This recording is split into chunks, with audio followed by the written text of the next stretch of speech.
Chapter 7 in Histology deals with the histologic differences in parts of the respiratory system. Functionally, the respiratory system includes the lung, which is an organ that functions in the intake, certainly, and exchange of oxygen for carbon dioxide.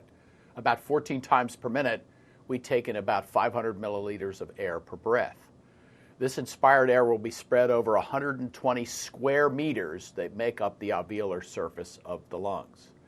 The air-blood barrier is thin enough to allow for the exchange of carbon dioxide and oxygen, but tough enough to keep the blood cells inside their capillary lumens.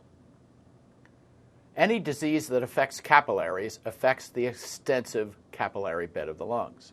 Bacteria which colonize the lungs may damage the barriers between the alveoli and the capillaries, gaining access to the bloodstream. In individuals with allergies, smooth muscle constriction reduces the diameter of the air tubes and results in reduced air intake. Lung cancer is commonly developed from bronchi and associated, obviously, with smoking, asbestos, and excessive radiation, which constitute the main causes. Much of the so-called respiratory pathways are conductive in that they're simply transit pathways for inspired air.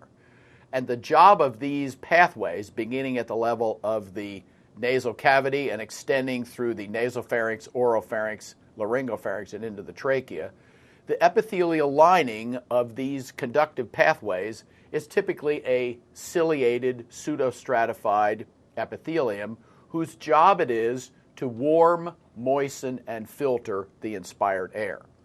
Only at the level of the vocal cords in the upper portion of the larynx is the epithelium a stratified squamous because of the wear and tear that's generated as the vocal folds abduct and adduct during phonation. The next chart illustrates, by comparison, the basic histologic features of the lower portion of the conducting aspect of the respiratory system. Beginning at the trachea, we see that, again, the epithelial lining is, again, a ciliated, pseudostratified columnar epithelium intermingled with goblet cells. But as we'll see, gradually as we move from the bronchi to the bronchioles, this pseudostratified epithelium will undergo a transition ultimately to a simple cuboidal epithelium that has ciliated cells, few or no goblet cells. And what we're going to see beginning at the level of the terminal bronchioles will be the appearance of a specialized cell type in the respiratory system called a Clara cell. Note that, again, as we also move through the conducting portion of the respiratory system, the configuration of cartilage changes. It's the classic C-shaped array of cartilaginous rings that make up most of the lining of the trachea. That make those cartilaginous rings transition to a series of irregular plates that are found at bronchial levels. And then by the time we get down to the bronchiolar level, the cartilage plates have disappeared. Seromucous glands characterize or are found in the underlying lamina propria beneath the epithelial lining of the trachea and the bronchi, but the glands are basically absent by the time we get to the bronchiolar level. In addition, smooth muscle is found in increased proportions as we move through the conduction portion of the respiratory system.